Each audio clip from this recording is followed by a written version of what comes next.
Hello, this is the Chess Joker, and this is a game guide for areas and lockpicks upcoming game Dreamlords The Reawakening. Now, this game is unique because it is the first ever massively multiplayer, online persistent, real-time strategy role-playing game. MMORPG RPG for short. Kinda ridiculous, I know. Anyway, here's the login screen. You have options, cinematic, credits, terms of use, and the quit button.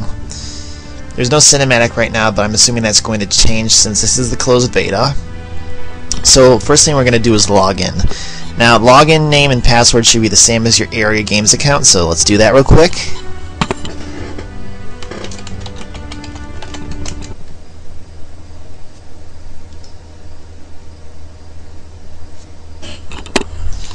Alright, here we are. First of all, we have this announcement here. This lets you know whatever new stuff has happened. It's also reflected here. And PvP connection warning, it just says you need UDP ports 28,000, 28,010 open, but that's no problem for me. Now, first of all, the interface is pretty easy to understand once you know how to do everything. Here's Patria View, PvP Islands, Army and Dreamlord Management, Patria Management, Medals. This is Soul Shard bonus. Whenever you conquer a territory, this goes down, you get more Soul Shards. This is your Army's power. This is your PvP level. This is help topics. This tells you different stuff about each area of the game. This is the AFK key if you're away from keyboard. Pretty nifty. This is options, like you've seen in the intro menu, and this logs you out and brings you back to the intro menu. Now, first and most importantly, we have Patria here. The area management area shows information on an area you've got selected. By default, it's the one your Dreamlord is standing on, which is the blue guy here. But then you also got these cities right here. This is city information. Here you got wood, stone, and metal, which is used as building materials. But that's for later. Here's Soul Shards. What these are is basically, think of them as gold. You get these in battles, and you can use them in the market to buy stuff.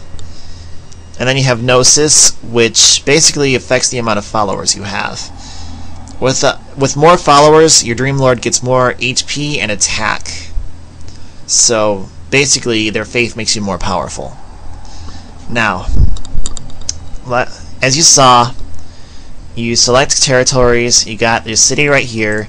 Almost everything else is monsters, and you can see what they drop and what you might encounter. And then you have these boss fights, which have these really ugly monsters on them.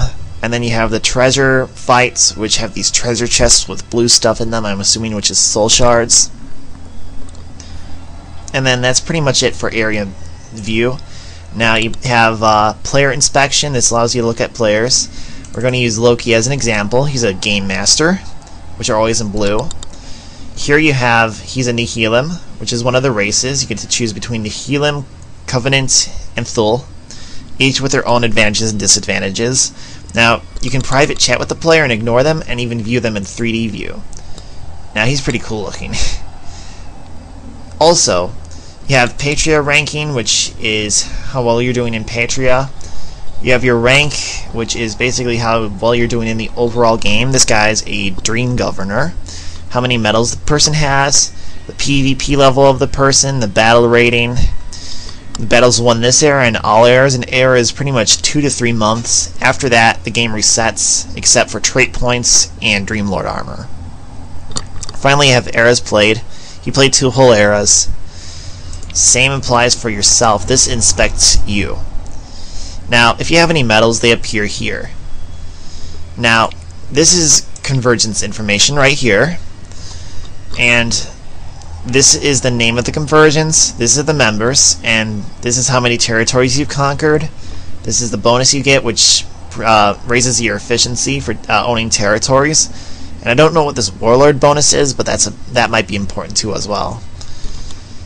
Now we have this menu right here, which is basically every member that's online. Green means they're available. Sword means unranked player versus player, and two swords means ranked player versus player. So swords unranked, 2 swords ranked. Then you also have private chat here. You can send them private messages, add people to friends list, and this is another way to challenge them. But you can also use the player inspector, as you see with this button. Now, this is your friends list. You can remove friends, send private messages, and challenge them. And this is the ignore list. That is what allows you to ignore people.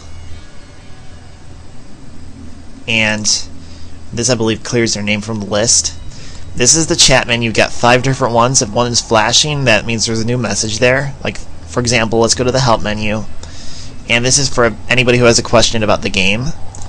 This is main chat, the most normal chat in the game. Convergence chat, which is chat between Convergence members. Island chat for people on the islands. And private messages. Now, as you see, these are clickable, of course, and these are the PvP islands. Everything here is the same, but then you got this menu, which is pretty much every PvP island in the game. Weakest from strongest from top left to bottom right. So on the top left is the weakest stuff, and the bottom right is the strongest stuff. Also, your PvP level determines what islands you can player versus player on. For example, this one's 1 to 3, this one's 2 to 6. And you can click on any territory to see who has it. For example, Chaotic Fire owns this one.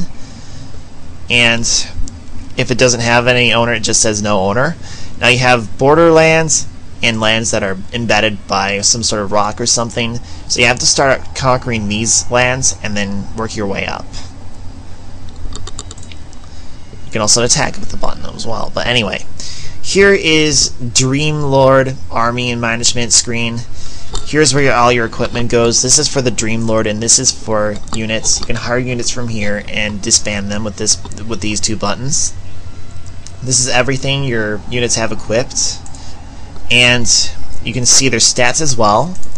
You have hit points, armor, and morale, which is basically if your units get dealt damage, they become less effective and they regenerate. This is morale regeneration. This is the rate at which they regenerate morale. This is melee damage, range distance, and movement speed. Now you can select an item and either repair it, because you have durability. This is just like in Diablo. If a unit dies or goes in an unranked player versus player match, the durability of the item goes down. And you can also select an item and either turn it into soul shards or gnosis. And finally, you have the Altar of Sinos on this menu, which has the same 4 tabs. Let me explain those. This is armor. These are tomes for either Dreamlord or units. And this is divine interventions, which are like one-time attacks that are really powerful. And you also have miscellaneous, which has nothing to do with this menu. It's just whatever else is in your inventory. And then same tabs here in the Altar of Sinos, but you buy stuff from here. Plus you can also preview it with this button. So Apocalyptic Core would look like this on me. So then you can sort these out by whether you can afford them and whether they're usable to you. And you can also buy other stuff, but these require area points. These are listed here. Pay for those with real money or special events even. And here you can look at hot, new, and sale items. Now this is the Altar Highlights tab. And finally, for this part of the tutorial, since I'm running out of time probably, we have medals here. These are certain achievements. These are personal era medals, and these are personal eternal medals, which last through all eras. That's it for this part of the tutorial, but we got one more section to cover, Patria management, but that's for next time because it's such an important part of this game, so it needs a very, very good explanation. See you part 2.